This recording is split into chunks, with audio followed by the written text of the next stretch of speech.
が消えかかるそれがオレンジャー熱い血流れる鋼のマシン Welcome to the Super Sentai Brothers. This is episode 46 of For Your Eyes Ohranger, the internet's best and only podcast dedicated to Chouriki Sentai Ohranger. Every week we watch an episode of the show and we share our thoughts with you, the listener. My name is Matt J. With me as always is my co-host and brother Dave. Dave, how you doing today, bud? Good, man. Doing pretty well. Things just having fun. It's a pleasantly relaxed afternoon. Yeah, a little chill in the air. It is. It's finally winter-y. Although apparently big chunks of the eastern seaboard and like in Pennsylvania have been getting like piles of snow, and we have gotten nothing more than a dusting over here. Yeah, which is kind of weird for us. It is that part of the season where like all of the leaves have more or less fallen off of the trees, but we don't have snow yet, so it's just sort of like wet and dead everywhere. Yeah, it's not as cool. Kind of reminds me of the very end of today's episode of Chouriki Sentai Ohranger, which is called Earth's Final Day. But Dave, before we get into that, of course, as always, shining in the heavens, there are 5 stars. Would you like to know what our first star of the week is? Yeah, do. Please enlighten me. So this is something I actually did a few weeks ago, and I kept forgetting to put it on my list of like potential stars. But I, for the first time, went to an escape room. Oh, fun. I amazingly, like for a dude who LARPs, I've never done one of those. Okay, yeah, that is exactly how I felt. Like, escape rooms seem like the sort of thing that are exactly my jam, but I just never got around to it. Partially, I think, because I've had sort of other outlets for that same sort of impulse. Mm-hmm. You know? Well, and then also, like, you can't just, you can't pug it, man. Like, you've got to show up with can you? I assume you have to show up with a group of people. I don't know what pug it means, but... pickup group. Like, where you just, like, show up and you're like, hey, you are here. You look like a noble adventurer. Like, let's go kill this dragon. I don't know. I think probably different places do it different ways. But in this place, it was a work outing. Oh, so okay. Yeah, no, fun. The place we went to had 2 rooms, and we had enough people to fill both of those rooms. So, like, we just split up. Like, half of us did one room, half of us did the other room. And, dude, it was really fun. Now, yeah. They're, like... They're super, super popular. And the only thing that, like, throws me off a tiny little bit about that is that I don't know, it seems like there's no quality control for these things. They're just like, yeah, there's an escape room. Right, we bought a building and it has some space. Come and try to get out of it. Right, it's like there should be, I don't know, some sort of quality assurance or like Nintendo seal of approval or something. Yeah, right. Just like you go, it's just an empty room, and it's a locked door. It's like, well, it's a hard one. Anyways, no. So tell me about this. Tell me about your escape room experience, man. What happened? Man, I think that the fact that escape rooms are so popular indicates to me that more people would like role-playing games if they played them. Oh, yeah. I can't believe we've never talked about this before. Everyone has fun doing roleplay. Everybody has fun doing role-playing games. I've never sat down with somebody and like they earnestly did it and then they walked away. It was just like, well, that sucked. Right. Some people have said like, man, I just, it's not my thing. I like to be more active or whatever. And the same thing with LARP. No one has ever shown up at LARP that I've literally ever talked to at an event and just been like, yeah, like that sucked. Like that sucked and it was boring and dumb. No, it's great. It's great and everybody loves it. It's always fun. Yeah, okay, so here's how this escape room worked. Like I said, there were 2 rooms at this place. One of them, the one that I did not do, their like things that they had to solve were very like clue and riddle based. Like you had to like look around the room to find a clue and then use that clue to solve a riddle, and then that riddle is like the clue for another riddle, and then eventually you like solve a thing and you pop open a box and there's a key or something, right? Right. That's not what I did. What I did was a different room that had fewer puzzles, but these puzzles were not like logic riddles. They were devices. Ooh. Yeah. Yeah, that sounds like way more fun. Yeah, they had like built devices that you had to like put together and solve. So like one of them was like, here's a puzzle, like a wooden puzzle with a bunch of pieces, and those pieces have like little like internal connector bits to them. Like I think they were like had some sort of magnet thing in them. So like when you finally put the puzzle together properly, like when you put the last piece in place, like the last of like the magnetic locks unlocked and a door opened and there was like a gear inside and you had to pull the gear out and put it into a different thing to be able to turn a crank to open a door to get to the second room. Yes, please. Yeah, no, that all sounds very, very good. And then like in the other room, like, because you start off in a small room, and then we had to get into the second room, which was, like, the secret lab. And the secret lab had, like, 4 different devices that all needed to be solved. And one of them was like, okay, like, here's, like, a weird circuit thing with, like, you gotta put these blocks in place in a certain order, or else, like, the energy won't get from one side to the other, and we need to do that to, like, move power from here to there. One of the games was actually just the iOS game, or probably not iOS, probably all mobile platform games. Flow free. Oh yeah, yeah. Okay, like, we realized about halfway through, like, oh, this is Flow, and then it got a lot easier. Okay, so just to reinforce the idea that this is, you just went on a LARP mod. That's what you did. Yeah. First of all, I have used Flow as a LARP mod in the past. Yeah. So basically, like, that was the puzzle that you went and you had to do Flow. Yeah. And that also, dude, one time I was on a mod and this dude had built like apparatuses that cast shadows, and you had to like line the light up behind the device and like get the shadow to like line up on a piece of paper that was like on the other side of the room, so that you could like figure out the words you needed to like do a magic spell to like do a thing. It was bananas. That sounds very cool. And yeah, like it really did feel like a LARP mod, but what made it different is that like it was inside and it was like a persistent place, that instead of one organization getting together to LARP every month and having to change the puzzle every time, it's like one room that they built once and the group changes every time. So they could really spend a lot more time on like the production value of it.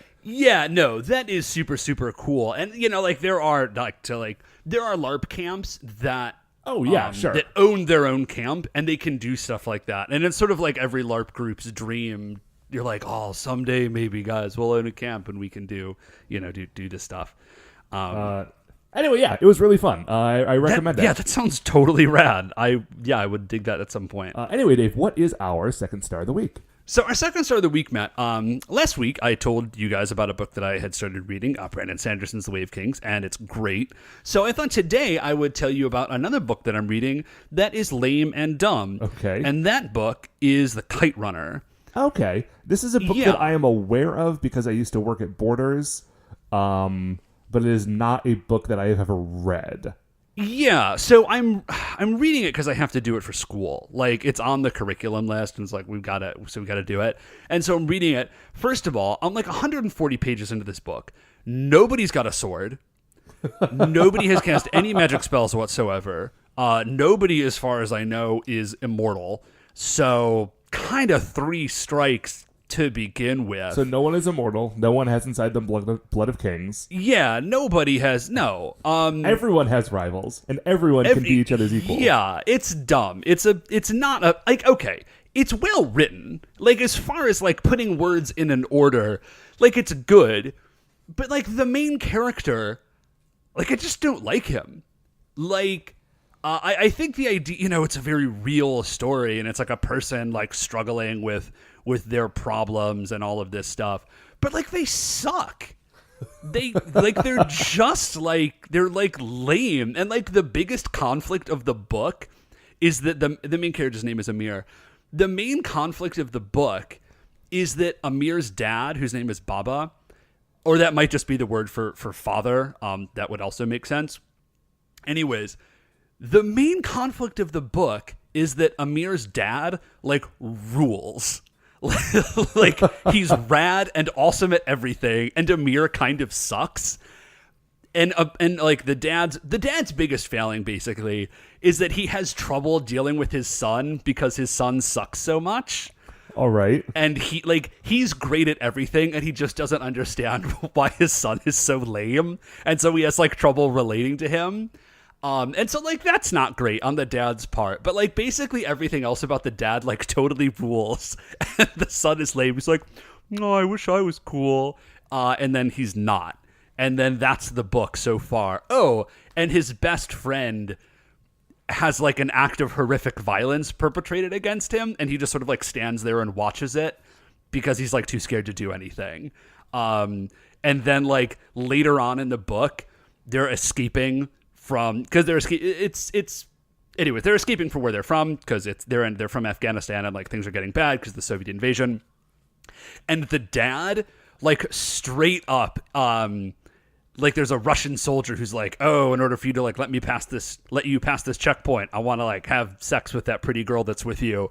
And the dad is like, "If you do that, I will kill you." And the Russian soldier pulls a gun on him, and the dad's like, "You better kill me with the first shot, because if you don't, I'm gonna kill you." Like the dad rules. So that's really my takeaway from this book. If you haven't read The Kite Runner, it's very, very popular. I wouldn't waste your time. There's way better books out there. Matt, what is our third star of the week? Dave, our third star of the week is a commercial I saw for a TV show that is not out yet. But I was so excited. Cool. Dude, you say that now. Wait until I tell you what it is. It's called the Titan Games. Well, I am already interested. Yes. It's hosted by The Rock. Oh, wait a minute. I have heard. Okay, yeah, I think I may also like, seen something about this. It's adult CrossFit global guts. Like, I swear to you, it's just guts for adults. There's even like kind of an aggro crag at the end. Is there really? Yes. Do you get to take home a glowing piece of the crag? Man, listen, if there was an adult version of guts where I could train hard enough and eventually be able to have The Rock shake my hand and then get to take home a glowing piece of that radical rock, I would leave this podcast recording right now and go find my local CrossFit gym. I do not think that is what the prize is, though. Well, okay, listen, I think you would still probably get on the show, and The Rock would shake your hand if you won. Nope. You probably wouldn't get a piece of the aggro crag. That is the true. Aggro crag is a vital part of this. That's the deal breaker. But yeah, like there is a commercial for this that I saw. It's like a 2-minute commercial, and it's just The Rock talking about how like he designed these things based on like workouts that he used to do. And I don't know if any of that's true. But it does look like a lot of fun. And at the very end of the commercial, The Rock says, "A revolution is coming. Join us." And I was like, listen. Hey, I don't think that has anything to do with this TV show. I think that maybe The Rock is just like planning something and he's just getting used to saying that in public. Listen, if The Rock ran for president, I would... first of all, genuinely, if The Rock ran for president, I would probably vote for him. That's not... Like, I probably shouldn't, but, like, it can't get worse, right? Also, I know that you just said, like, you're not sure if The Rock was telling the truth, Matt. If The Rock isn't telling the truth, like, I feel like the bedrock of society might be about to crumble. I don't know why I feel that way, but I do. Here's another thing that's crazy about The Rock. I saw a picture of The Rock from his sort of, like, not early pro wrestling days, but from his, like even sort of, like, right as he was starting to leave. The Rock now makes The Rock from pro wrestling look like kind of scrawny. Oh, yeah, dude. Movie Rock Which is so madness. Much bigger than wrestling Rock. He's huge. It's insane. And honestly, I feel like part of that is that as a wrestler, if he had that physique as a wrestler, it would probably not be great for him. Like, oh, yeah, no, I'm sure that you have to maintain, like, a degree of, like... I feel like as a wrestler, you actually probably can't get too big.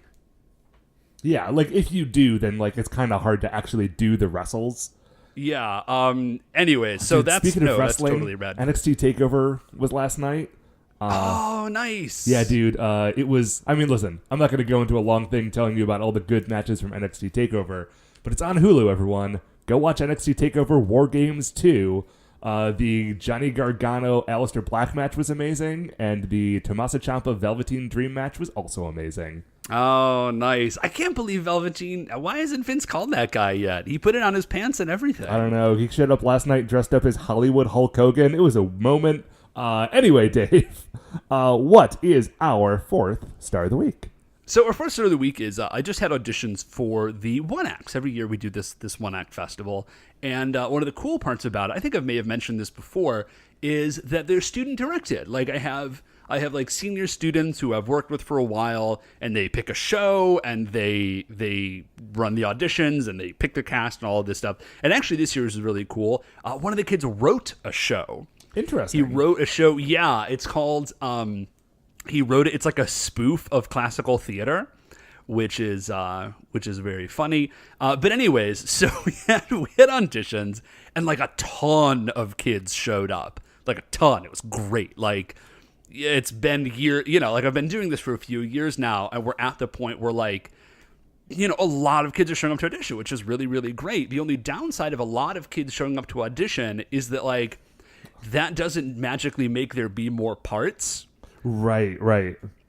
And so we were like running through the cast, and the two guys who were directing looked at me and they were like, "How do you do this? Like, how do you do this every year where you just have to tell people they didn't get a part? This is awful." Like you could see like the color was drained from their faces. They felt so bad, which it's probably worse for them because this is their, it's their peers rather than like students. Right. I don't know. It's probably better on one level and worse than another way. And they were just like, this is awful. Like, I feel so bad. I was like, oh yeah, guys, this is just, this does not get any better. Like, I have a great job. This is the worst part of my job is like every year you just have to tell some really nice, eager high school students that like they didn't make it. And it sucks. Like it just sucks all the time. So that's really it. I just don't have a whole lot going on. And that was a funny moment. Anyways, Matt, what is our fifth star of the week? Dave, our fifth star of the week is that I got myself a brand new video game. Ooh. Dave, is it, I got that Fallout 76. Oh, you did it. I did it. I was going to wait. Buddy. And then I was like, I know I'm going to do it eventually, so there's no reason to wait. Like, that money is already spent, basically. Well, okay, now the only it's a Bethesda game, so you may have wanted to give it a few months to let them like work the kinks out. I'll tell you what. Because Bethesda, I love you, but that is generally true. I'll tell you what. So far, really haven't had any issues. Oh, nice. Anyways, so is it rad? Oh, it rules. It's amazing. Rad, right? It's so fun. Yeah, no, I'm okay. sure. Here is what it is. It's more Fallout 4, except that like it's in West Virginia and the trees still have leaves on them. Okay, well that's cool. It's, oh yeah, because I guess like there were no bombs in West Virginia. Like it's just right. So like everything. It's like it. The timeline of the games is such that like the bombs have gone off, but like they didn't go off in West Virginia.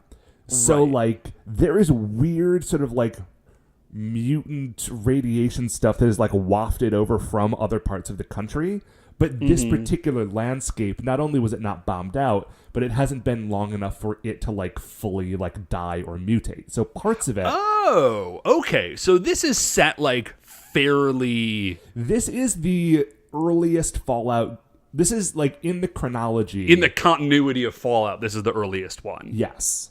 God. Oh, okay. So I didn't know that. That's rad. Yeah. So, what's weird about that is that like the world that you're walking around in is only sort of recently destroyed. Mm-hmm. And so, like, the things that you find that are, like, the remnants of, like, the long ago and the before time are, like, not that long ago. Oh, nice. Okay. And, like, people are still trying to, like, keep civilization together, but, like, doing a terrible job of it. Like, they're trying to maintain some sort of civilization instead of just, like, starting from scratch, like, with a new thing. But, like, you're... Right. But there aren't... The thing of the game is that it's multiplayer, sort of, which means that there are other people in the world with you. And the way they made that work so that it wasn't just, like, 7 people wandering around talking to the same NPC is that there are no NPCs in the game, or no human NPCs in the game. There are robots. Oh, wow, okay. So the way that you do it is you pick up like a holotape and like toss it in your Pip-Boy and like listen to something that says, oh, hey, if you found this tape, then I need you to do X, Y, and Z. So what that means is that there are no humans in the game other than the other players. But what it also means is that like it's not a crowded game at all. Like the map is about, from what I read, 4 times larger than the size of the Fallout 4 map. And Holy it's cats. massive. I've been playing all weekend, and I've covered like 1/24 of the map or something. And I have not even fully explored that amount. Okay, so I have like 1 or 2 quick questions. So there's no merchants. You can't like you're not like buying and selling from anybody. There right? are a couple of robot merchants here and there. Oh, okay. So there's something. And then how does VATS work? What's going on there? VATS does not allow you to like choose hit location. Basically, it is kind of a forced auto target that you do in real time. If that makes any sense. No, right on. Kind of. I think I can envision it. No, that sounds rad. Yeah, that sounds like a VATS very, is very kind of good less game. part of the like. I use VATS less for like aiming and more for checking if there are people around me. If that makes any sense. Yeah, right. Like you hit the VATS button, it's like you can target this person. You're like, oh, okay. Well, cool. I'm not going to do that, but I know he's here now. But what's cool, the main thing I want to say is that it's a huge map, and the server population size is capped at like 24 people or something. So even though there are other people around, you almost never run into them. And even if those people wanted to like give you hassles and to murder you, like the game is set up in such a way to like really disincentivize that. So like if somebody else attacks you, it basically does very little damage until you retaliate. So like if somebody runs up to you and like so like shoots it's pretty you, easy for you to just you can like run away. Right. Like if they gotcha. If that person decides to like follow you as you run away, then they will continue to shoot you. But like it's gonna take them a while to do it, and even then, if you want to, you can just fast travel away. Oh, get dunked. No. Right. I'm very curious as to what it would look like to them if the person just like blips out of existence. Yeah. I don't know. but also, not only is that the fact, but like I got attacked by some people the other day, and as I was getting attacked, I was getting like I was getting money as a form of like the game like apologizing to me for these people attacking me. And then even if they do manage like to go through all of that and kill you without you retaliating at all, they become wanted, and there's a bounty on their head, and anyone else on this server can go attack them without fear of retaliation. Oh, I like every element of that. That sounds very good. And even if they kill you, the only gear that you drop is like your tin cans and your like bottles of glue, which is a pain in the neck, but like it's not like you're dropping any of your health items or your weapons or your armor or anything. So like even like if the worst case thing happens and someone like really decides to like hunt you down, then you get paid for it, you only lose your junk, and then that person is wanted. So like if like one of the things I was worried about was just like people running around and like harassing each other, but the game really is set up to not do that. It's more set up to just like wander around the hills of West Virginia and like try to find out how to rebuild society from this like wreckage, and it's very, very good, Dave. Oh yeah, man, dang, that does sound real good. I just wish I knew other people I could play it with, because that I think would be like the best part. So I gotta convince some Xbox pals of mine to buy this game and play it with me. But that is a project for another day. The project for today, that's the real quest, man. Right. The project for today is watching episode 46 of Chouriki Sentai Ohranger. It is called Earth's Final Day. We're going to go watch that, and we will be right back. Okay, welcome back. So we've just finished watching the Earth's Final Day. It ruled. Yeah. Dude. Yeah, this was a really good episode. Episodes at the end arc of every season. They're always so good. It's always good. It's always good. Oh, Matt, I was going to say real quick, I know I said that we had not gotten more than a light dusting of snow, but I got up to during our short little break, and we're having, I don't think it's going to stick, but there's some like really lovely snow outside. I don't know if it's snowing on your side of town, but it is not. Yeah, it's really pretty. So yeah, dude, we are full on into, I mean, this is the third to last episode. There's 2 more episodes after this. Which means, we are full on which means next week we are finishing this show. Yeah, that timing is really good because we'll have Thanksgiving break. Yeah. So we are full on in like the giant swing of like this is it, and like the stakes are everything, and like Earth is gonna die if the Rangers don't pull through. It's great. And the first sign that we have that things are really serious is that when this episode starts, it actually gives us a full recap of last week's episode. Yeah, it's really important that you know. So in case you have forgotten, the Ohranger base is basically destroyed. It's not like collapsed, but it is non-functional at least. Yes. Yuji and Shohei have been captured. The chief was like trapped beneath some rubble in the base. The young boy that was with him, Mikio, got out, and the chief gave him a message. He said, get to Ohranger, tell them they've got to get someplace where they can't be found, they can like recoup and regenerate and like get ready to keep this fight going. And then the only Rangers that are free are Goro, Juri, and Momo. Yes. Also, Red Puncher and O Blocker have both, I don't know if they're like destroyed, but they are non-functional. Yeah. And Ohranger Robo and Tackle Boy have been hidden below the Chouriki base. Yes. So that's kind of, I think that sets us up. So the opening scene is Acha. The heroes cannot transform right now. Oh, yeah. So Baramicron, the monster, has some basically like Chouriki blocking nanoparticles or something They're like that. The it's not particles. Totally clear. They're called dark particles, and they make machines go haywire, and they also are blocking the Rangers from transforming, so they cannot access their Ohranger form. So, Acha and Kocha, we open the scene, and they have called it early for Baranoia. They're like, game over. Baranoia has won. Attention, government of Japan. Like, we've defeated Ohranger. The Earth is ours. Like, that's it. Now, this never happens. But the fact, because, okay, so the Ranger teams are always Japanese. Because, of course, like, it's a Japanese show. And all the fights happen in Japan. But it is always a global threat. Yes. Like, the world itself is at stake. But, like, Japan is the only group that has, like, is the only nation with a team. And I was just thinking about it. I would, like, just so desperately love at some point, like, right in this, like, final episodes, if just another team showed up.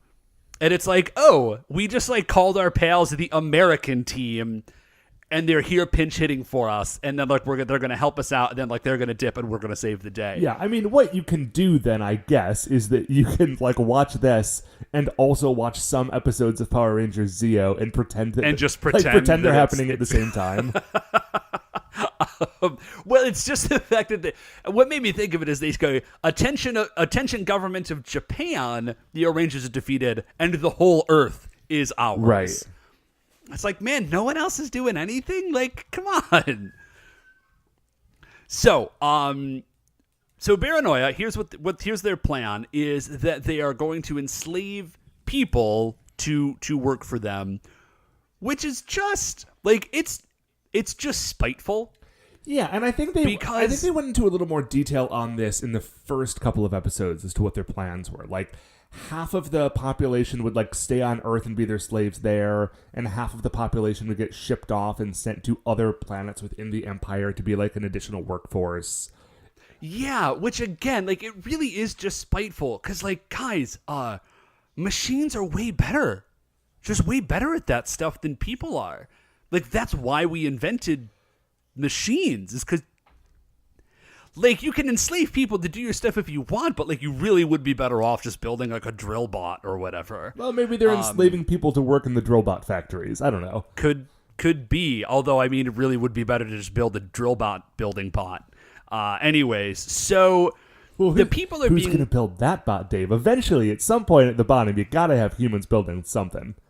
I don't think so at this point.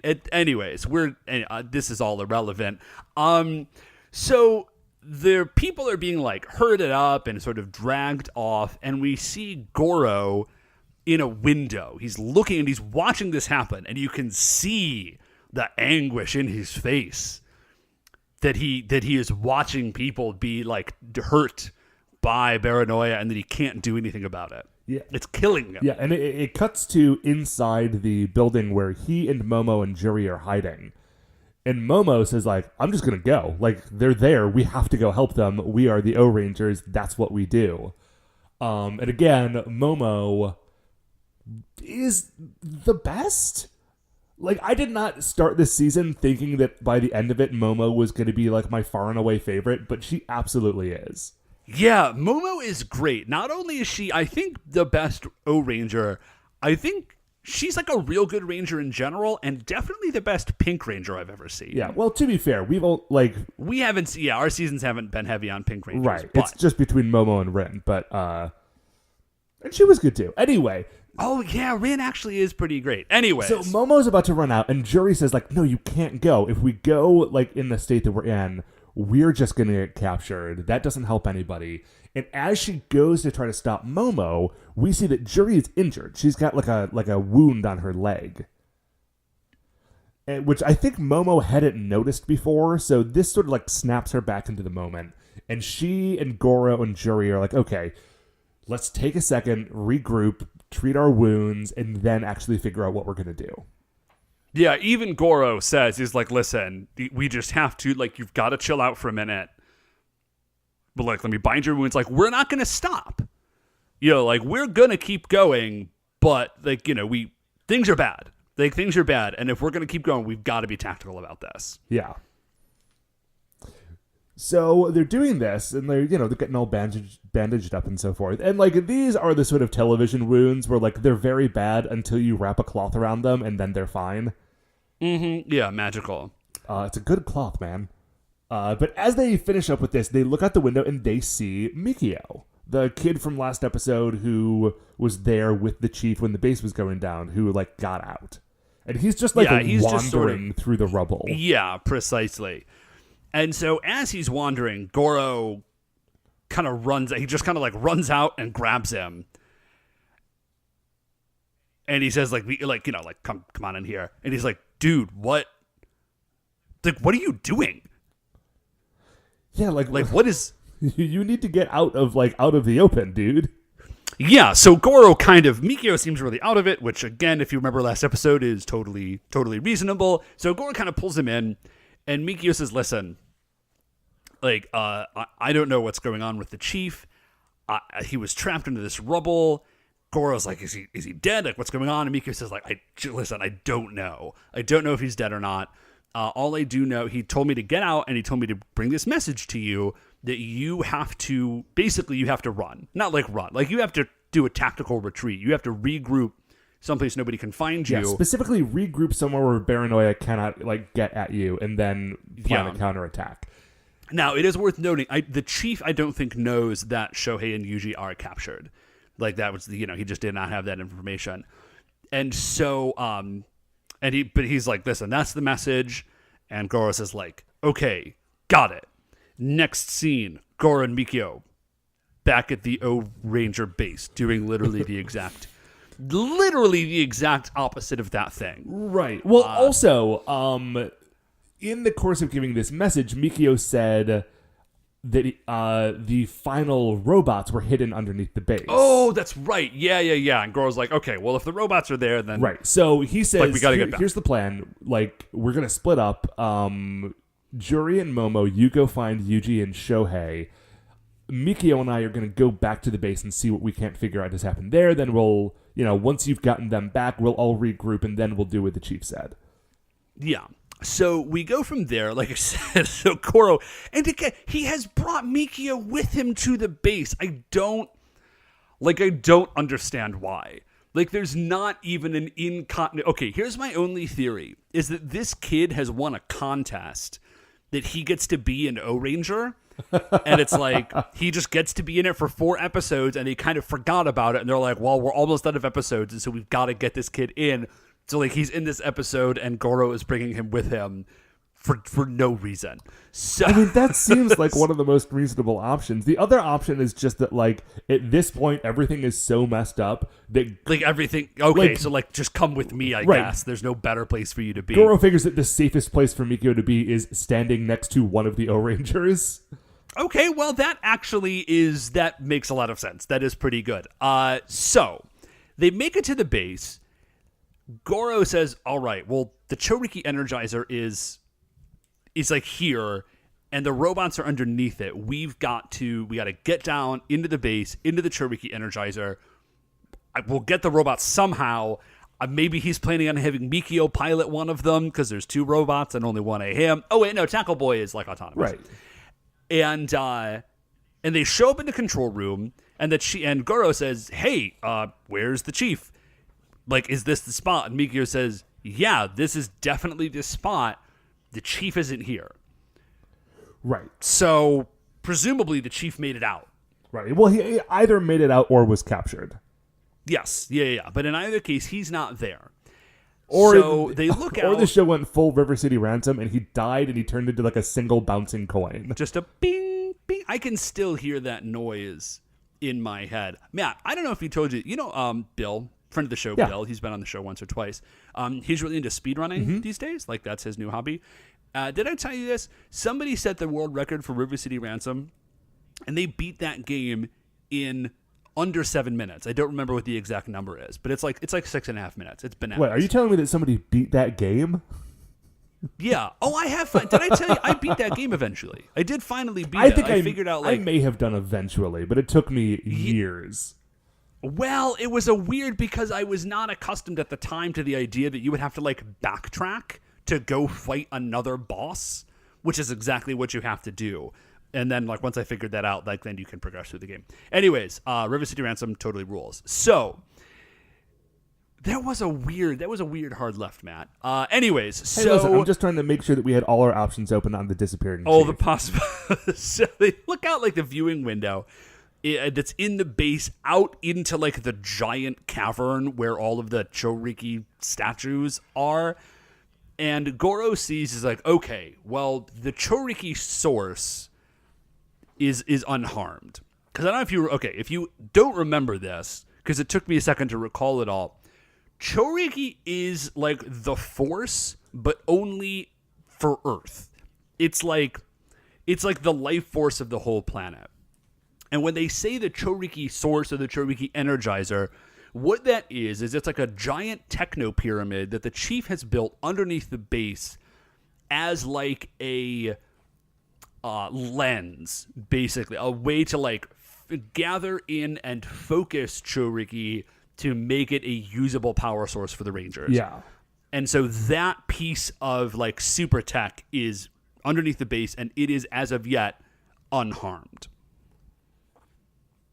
So they're like, okay, we got to do something with this. Like, Goro's trying to formulate some kind of plan, but as he's doing that, there is a sort of sound out in the hallway, and Bulldont and Multiwa are coming in. So Goro grabs Mikio. They, like, jump behind some rubble and hide, and Bulldont and Multiwa roll in, and they're like, okay, well, here we are in this base, which we have crushed. We're doing a great job. This is a good day for Baranoia. Yeah, everything rules. Love it. And they see, like, oh, I think this is the Chouriki source. Like, this is the source of their powers. So we will destroy it. So then, like, now they're being blocked from using their powers. But if we destroy it, then, like, their power will be gone forever. But first, we're going to research it so that we will be able to, like, steal its secrets and use it for the betterment of the Baranoia Empire. Yeah, I thought that was fantastic because, like, it just gives us, like, it gives us a decent reason why Kaiser doesn't just, like, stick a bomb to this thing and run. Right. So he is about to start doing all this stuff when Acha and Kocha roll in, and they say, hey, we've got great news, dudes. We are about to trap 2 more Ohrangers. Like, we took Goro and Shohei, and we chained them up in public in the most obvious place in the world. So now two of the other Ohrangers are going to roll in, and they are going to try to save them, but they're not going to be able to save them because it's a trap, and they're very weak right now. Yes. And also, like, we definitely know, like, this will definitely work. Like, there's no way they're going to not fall for this. Like, literally, even if they know it's a trap, they're still going to fall for the trap. Right. Which is exactly what happens. And so Bulldoze and Multiwa are very excited about this, and so I guess they figure they can deal with the Chouriki energy later. Like, there's no rush. So they roll out, and they head over to the scene of the trap. Goro, at this point, you would think, would be like, okay, all of my enemies have left. Now it is time for me to, like, salvage whatever I can from this base. Nah, Goro also leaves. Yeah. Well, no, it is going to turn out to be a good thing that he does. But, so we go from there, and yeah, it's exactly what Acha and Coach just said. Like, Yuji and Shohei are literally, like, chained to a pillar. Oh, crud. I boofed the joke. What's the old movie? Attack of the Titans? Is that it? There's a princess who's chained to a post. Leviathan shows up. Oh, gosh. I think it's Clash of the Titans? Clash of the Titans. That's what it is. Anyways, so, yeah, Mark, let's fix that one in post. Anyways, so these two nerds are tied up, Clash of the Titans style. And Momo and Juri they're hidden and they see them. And Momo's like, all right, well, let's go. Momo's like, we're going to go do this. And Juri says, that's a bad idea. This is clearly a trap. Very, very bad plan. Yeah, it's clearly a trap. And Momo says, like, yeah, no, I know it's a trap, but... Right. Like, what else are we going to do? Right, like, right now we can't transform. And even if there are other people hiding, like, just out of sight, if we can hurry, we might be able to get in and out. Like, we have to take every opportunity we have, even if our opportunities are bad. And even if you don't come with me, I'm going, so you should probably come with me. That was great. Like, yeah, well, I'm going either way. So first of all, I love it because it's a great move on Momo's part. I also love it because Acha and Coach are like, yeah, even if they know it's a trap, they're going to do it. And they do know it's a trap, and they do still do it. It's moments like this that remind me that in Deadlands, heroic is definitely a flaw and not a merit. Oh, yeah.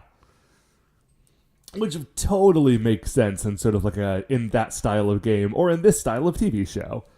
Yeah. So they run in and they're trying to take the chains off, but like, they don't have any weapons they can use to break the chains, and they don't have like a key for the lock. It's not a rope that can be untied. It is a locked chain. So they just stand there, and they're shaking, like, fiddling with this chain. And Shohei and Yuji are like, dudes, what are you doing here? This was a terrible idea. It's a trap. Like, they this are is about very to attack definitely you. a trap. Yeah. And then the trap is sprung.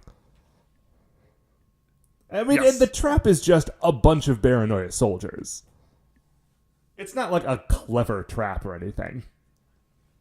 So, yeah, it's just a bunch of Baranoia soldiers. Normally not a real big problem, except, again, they can't transform.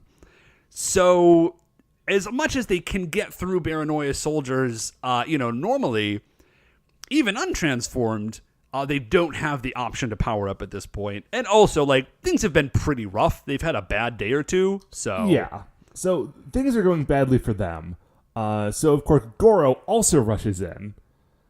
He just kind of shows up out of nowhere. We do get some of that, like, good early season camera work where, like, the guy with the camera is just running in behind Goro as Goro is attacking. Which I liked. And which also made me think, like, has it been a while since we've seen that cool camera work? Because we used to talk about that all the time. I think maybe either... I don't know. There hasn't been as much of it, and then also I think we kind of stopped talking. I think we made a conscious decision to stop talking about it all the time. That's fair. So he runs in, and actually, like, with the three of them all working together, even though Bulldoze and Multiwa have also joined the fight, things are actually going okay for, like, a minute, And then yeah, Bulldoze it's a and very good. Yeah. It's a very good Goro moment. It's also a very good Momo moment. Yes. Which is a fun thing to say. But it's a great Momo moment. She is just like, she's in it, man. It rules. They're actually doing pretty well until Bulldoze and Multiwire are like, oh yeah, lasers. Like, these people are not superheroes right now. We're just going to zap them. So they use their love attack, and the Free Rangers, so Juri, Momo, and Goro, are down.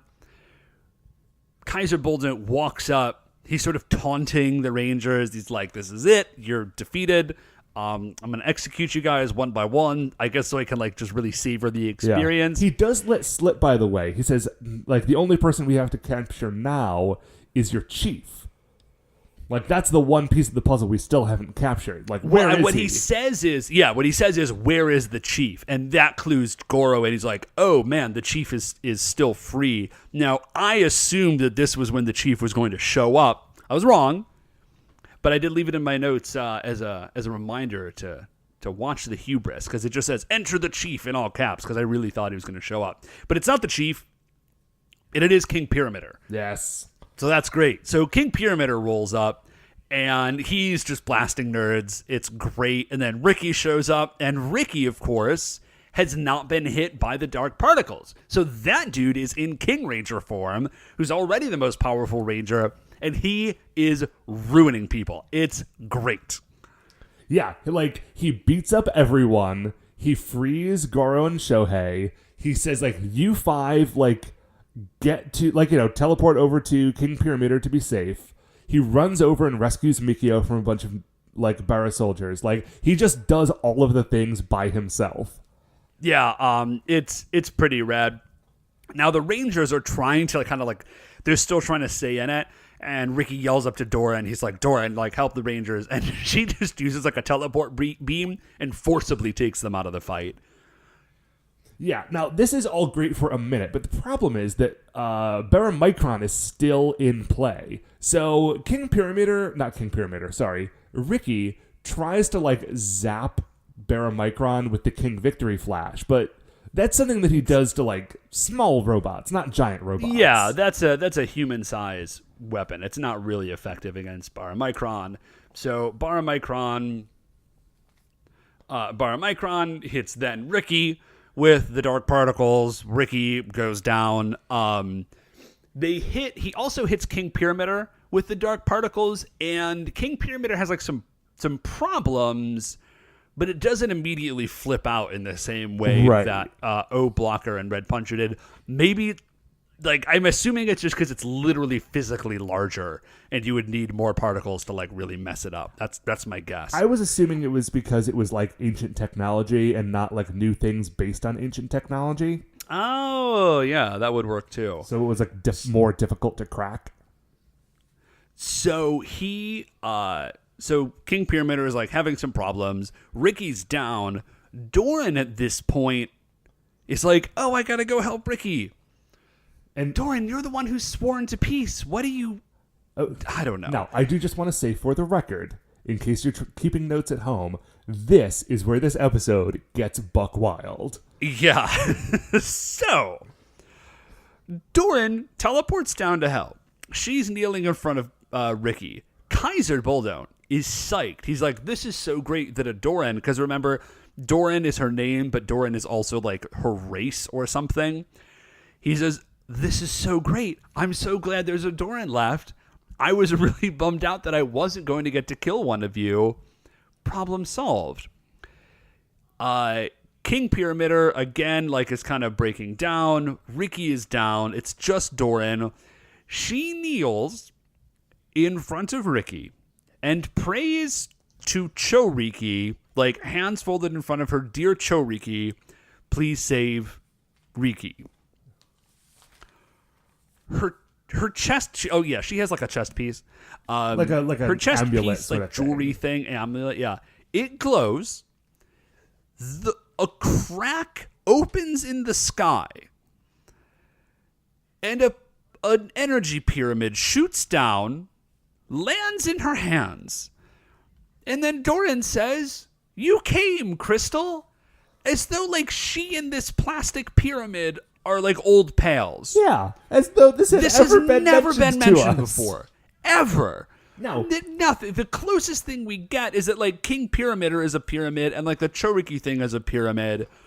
Well, so, you know, like, what I'm trying to... You may hear me flipping through my notes right now. What I'm trying to find is the episode where... This was an episode like 8 episodes ago or something. I can't find it in my notes right now. But it was the episode where like Doran wanted to help, so she was going to go find the forbidden power, and then Ricky used the forbidden power.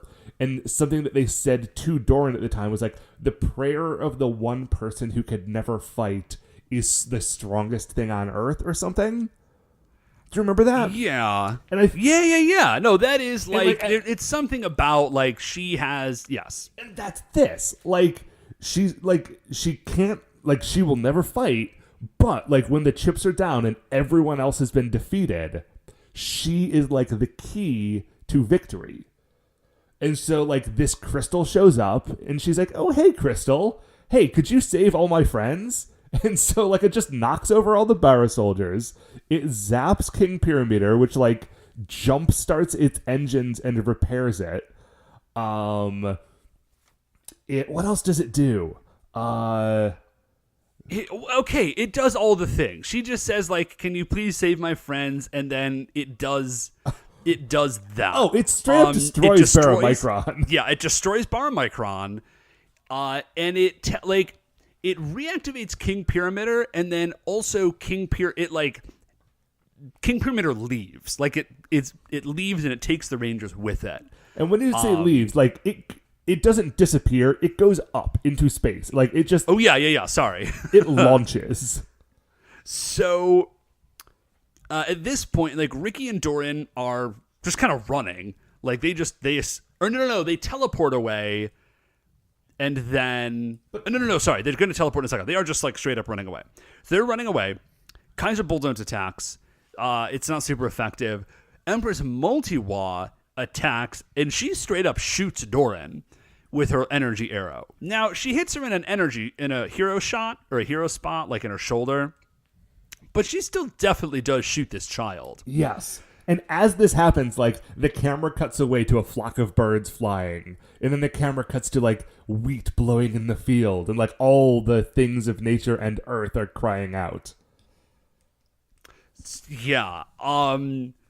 So we're about to find out some real crazy stuff about Doran. So, but at this point, so Ricky and Doran are like, oh, things are bad. They're sort of crawling towards each other. They get to each other. They kind of like embrace. Mikio runs in because the show remembered that they needed to find a place for him to be, so he wasn't just standing somewhere alone in the rubble. Right. He joins them. Ricky kind of pulls out the stops. One last victory flash. It sort of like gets everybody off their back enough that they can teleport away. So like Ricky teleports them out. Yeah, but like they don't go super far. Like they just go to another field somewhere. But this field is full of like adorable woodland creatures and that horrible puppet that you hate. Oh my god. What's that thing's name? Paku. Paku. Is its name. It's Doran's pet. I remember. Yeah. So the unarticulated puppet that just gets dragged along. Oh my god. Where you can never stupid. tell if it's supposed to be alive or dead until somebody moves it. So Ricky obviously is kind of flipping out. And Doran says like, oh, like, hey, like, I understand that you're upset, but first of all, like, the Rangers are okay. They're going to the Doran homeworld. So that's a new thing because I thought the Doran homeworld was just Earth. Well, I think she said it's the Chouriki homeworld. Well, she says I'm going to the homeworld, and then she says something about the Chouriki homeworld. So apparently Chouriki isn't from Earth. It's not like Earth's life force. It's just kind of here. Okay. And it's not just kind of here. It's here because Doran is here. Specifically. Now, I am a little curious as to whether or not the Doran/Chouriki homeworld is another planet or if it is another dimension that sort of like overlaps with ours. Man, it could be. So I think the idea here... Okay, here's what I think is the case. Earth was just like another dead ball in the universe, the Doran show up from wherever they're from. Like, they bring Chouriki with them. Chouriki, like, and then, like, there's Chouriki energy on Earth for, like, 600 million years or whatever. And, like, that's why there's life on the planet Earth. And that's also why it was really important that Doran not die. Like, why she was in, like, hyperspace sleep for 400 million years or whatever. Right. Because when Doran fades, because she doesn't die, she like force fades basically. Yeah, she like says like, "Don't be sad, I'm not dying. I'm returning to my home planet." Yeah, she's about to become more powerful than you can possibly imagine. So thank you, first of all, Ranger. Thank you, Ohranger. Thank you for not killing this child. Yeah, thank you for being very specific about the fact that you were not killing this adorable child. Yeah. So when this happens, the sky goes dark. Flowers wilt, some birds, I'm not sure how they did this one, but like some birds are flying and just literally fall dead in midair and then just kind of like crash to the ground. So Chouriki is just disappearing. Yeah. So this child, Doran the Doran, was the only reason there was life on Earth. Right. Apparently. Ricky turns to Mikio and he's like, "Oh no, with Doran gone, the power of nature is fading." And then it cuts over to... What? Buldont and Multiwa, and they're like, "Oh, this is great. Like, now that Doran is gone, this planet is like, just this is going to save us so much time. Like, this is like... Because they've conquered a bunch of other planets... And they're like, "Oh, well, now that Doran's gone, this is just like all those other planets. Like, the power of nature was like the one thing that made this place like stand out from everyone else. And now that has died, like, it's just another like dumb mud ball in space. We can roll over this no problem." Yeah.